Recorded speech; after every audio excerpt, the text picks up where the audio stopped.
요즘 우리나라 사람들 일본 여행 많이 가죠. 지난 2월 일본에 여행 간 한국인은 약 56만 명으로 일본 여행객의 10명 중 4명이 한국인일 정도예요. 그만큼 일본은 우리와 가깝고 어쩌면 친숙한 나라겠죠. 하지만 역사적으로 우리와 일본은 사이가 좋을 수 없었던 사건들이 몇 가지 있죠. 임진왜란, 식민지 지배 등등 민감한 문제들이 많지만 그럼에도 여행도 많이 오고 가고 할 만큼 왕래가 잦은 나라입니다. 조선시대에도 이처럼 일본과 조선이 서로 사신들을 파견하며 여행하듯 왕래하던 시기가 있었습니다. 조선 왕조 500년 중 200년이나 꾸준히 왕래했다고 하는데요. 조선이 파견했던 사신은 바로 맞습니다. 조선통신사입니다. 과거 통신사가 파견을 수행했던 기록들에 아주 흥미로운 모습들이 많은데요. 오늘은 이 기록들에 대해서 자세히 알아볼게요. 어쩌다가 조선은 일본에게 사절단을 파견하게 되었을까요? 당시 조선의 외교 정책은 중국에 대해서는 사대하고 외국과 여진 등 이웃 나라에서는 대등한 관계로 사귀는 교린 정책을 취했습니다. 1592년 임진왜란을 시작으로 1598년 정유재란까지 일본과의 전쟁을 겪은 조선은 외와의 교린 관계가 끊겼을 때 외란이 일어난다는 것을 깨달았죠.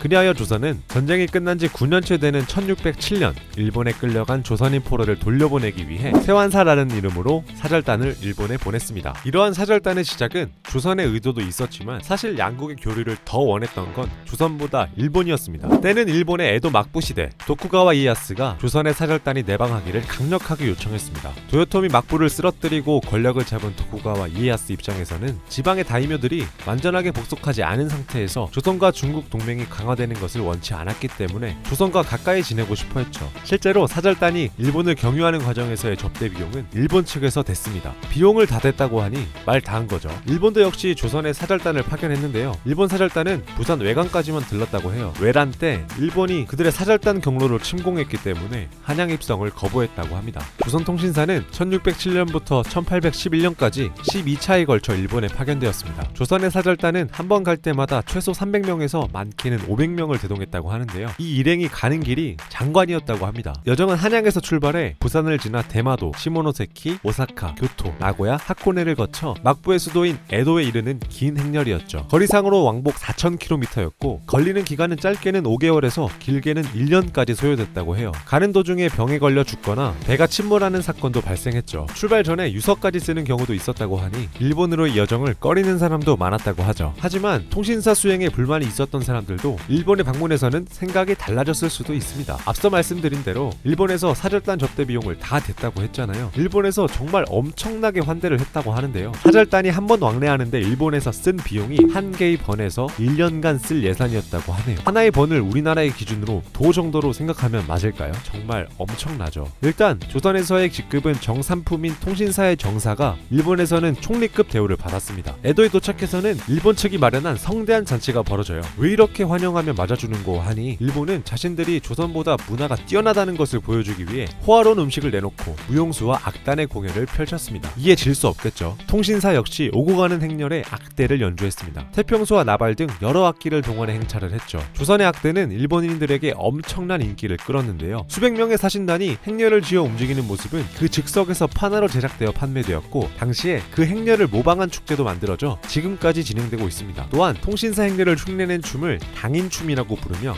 후대에 전승했는데요. 일본에서 전하고 있는 당인 행렬과 춤은 통신사 행렬의 영향을 받아 만들어진 문화유산이라고 볼 수 있습니다. 여기서 당은 중국을 의미하는 것이 아니라 외국, 즉 조선의 문물이라는 뜻이죠. 우리 조선인들의 흥이 일본인들을 사로잡은 겁니다. 지금 한류 열풍이 조선시대부터 일본에서 출발했던 것이죠. 특히 마상제라고 불리는 고개사가 아주 핫했다고 하는데요. 마상제란 달리는 말 위에서 갖가지 재주를 보여주는 광대들을 말하는데요. 말 위에서 부리는 고개가 당시 일본에게는 엄청난 충격이었다고 합니다. 그 뒤로도 쭉 일본인들에게는 최고의 퍼포먼스였다고 해요. 그리고 통신사가 문화적으로 일본에 미친 영향은 대단했습니다. 일본인들은 통신사의 글을 매우 좋아했다고 하는데요. 당시 통신사 사절이었던 김세렴의 해사록에 따르면 한마디의 말이나 몇 자의 글도 큰 보배를 여길 뿐만 아니라 효고에서 벽에 쓴 시 2폭의 값이 각각 100냥이고 부사산율시 8수는 온나라 안이 전에 100개였는데 이는 반드시 그 사람들이 참으로 확실히 아는 바가 있어서 그러한 것이 아니다. 한 번 지극한 보배라 하면 온나라 안이 몰려드니 또한 한 번 웃을 믿을만하다. 자신이 쓴 글을 좋아하는 일본인들에 대해 우쭐하면서 살짝 비웃는 느낌도 보태져 있는 것 같죠. 실제로 당시 일본인들은 통신사 사신들에게 글과 시, 그림을 요청하기 위해 밤낮 없이 달려들었고 받은 글들을 집안에 가보로 남기기도 했습니다. 기록된 글과 그림들이 일본의 문화재로 등록되어 있는 것도 많다고 합니다. 달마도로 유명한 화가 김명국은 그림을 요청하는 일본인의 수가 너무 많아 팔이 아파 울려고까지 했다고 해요. 당시의 통신사의 3사는 당대 조선의 최고 지식인이었고 수행원들도 유능한 학자들이 선발되었으므로 통신사 일행이 머무는 곳마다 이들과 교류하려는 일본 유학자 지식인들이 모여들었습니다. 통신사 일행과의 교류는 일본의 지식인 입장에서는 새로운 지식을 얻고 자신들의 학문 성취를 외부인인 조선 지식인으로부터 인정받는 중요한 기회였기 때문입니다. 그러니까 통신사가 일본에 와서 교류한 문화들이 일본의 유행을 바꾸기도 한 정도니 엄청난 영향력이라고 볼 수 있습니다. 반대로 통신사들은 일본 땅을 밟으며 조선보다 경제적으로 발전한 일본의 모습을 보고 감탄했습니다. 11대 통신사 김인겸이 기록한 일동장유가를 보면 1764년 1월 28일 오사카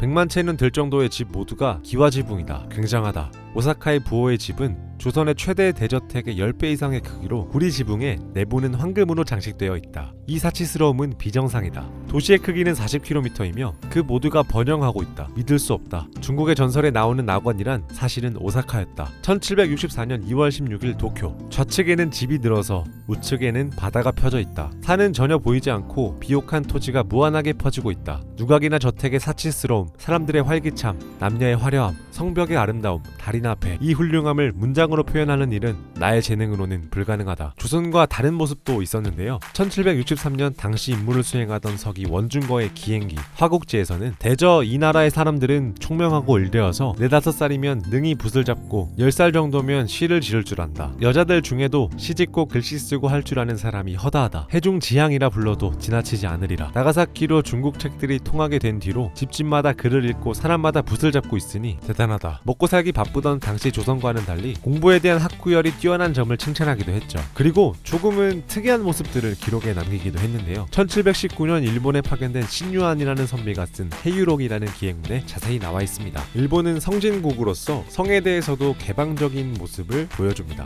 우삼동이 저술한 문고 가운데 귀인들의 화려한 생활을 묘사한 글에 이르기를 여기서 우삼동은 아메노모리 호슈라는 일본 선비입니다. 해유록에서 계속해서 등장하는 인물이죠. 계속 이어가면 왼쪽에는 붉은 치마요 오른쪽에는 어여쁜 총각이다 라고 한 문구가 있었다. 내가 그 문구를 가리키며 말하기를 이른바 어여쁜 총각이란 소위 남창을 말합니까? 하니 그렇다고 하였다. 내가 말하기를 귀국의 풍속이 괴이하다 하겠습니다. 남녀의 종욕은 본래 천지음양의 이치에서 나온 것이니 오히려 음하고 혹하는 것을 경계하는데 어찌 양만 있고 음은 없이 서로 느끼고 좋아할 수 있다는 말입니까? 하였다. 우삼동이 웃으며 학사는 그 즐거움을 알지 못하는 모양입니다 라고 했다. 우삼동과 같은 사람이 말하는 것도 오히려 그와 같은 것을 보면 그 나라 풍속의 미혹함을 알 수 있겠다. 이 외에도 남창의 요망스럽고 아리따움이 여자보다도 더 곱고 그 풍속이 음황을 탐하고 그것에 빠지는 것이 여자보다도 배나 더하였다 라는 기록도 있습니다. 유교의 나라에서 평생을 살았던 조선의 선비들이 보기에는 받아들이기 조금 힘든 문화나 많이 좀 충격적이었을 것 같습니다. 어쨌든 서로의 문화를 교류하며 양국 모두에게 굵직한 역사적 흔적을 남긴 통신사지만 서로 마음을 터놓고 활발한 교류로 이어지지는 못했다고 해요. 일본인들은 조선통신사를 쇼군 즉위를 축하하는 이벤트성 조공사절단으로 보았고 전쟁으로 인해 가슴 깊이 적개심을 품고 있던 조선 사람들은 일본의 변화와 발전을 보면서도 그저 감탄하거나 애써 외면할 뿐이었습니다. 신유안의 해유록을 보면 높은 양반들은 용모와 거동이 사람 같은 자가 하나도 없었다. 부귀를 누리고 있지만 천박하고 어리석어 모두 흙으로 빚은 우상에 불과한 자들이다. 사람 씀이 이러하고 채통이 이러하고도 부강하고 오랜 안락을 누린다는 것은 참 알 수 없는 일이다. 우리와 행색과 풍속이 다른 사람들에 대한 비하와는 별개로 그렇게 못난 사람들이 부강하고 오랜 안락을 누리는 이런 현실에 대해서는 그저 알 수 없다 라는 탄식으로 끝내버리던 조선 선비의 완강함이 드러난 것 같아요. 앞서 잠깐 소개한 일동장유가에 따르면 황제이나 천황을 자칭해 아이나 손자에게까지 불리고 있다. 분하다. 이 개와 같은 외인들을 모두 소탕하고 싶다. 이 토지를 조선의 영토로 하고 조선 왕의 덕으로 예전의 나라로 만들고 싶다 라며 일본에 대한 적개심을 드러내고 있어요. 또한 우삼동이라는 자와 신유안이 다투는 내용도 있는데요. 우삼동이 신유안에게 조선인들은 일본을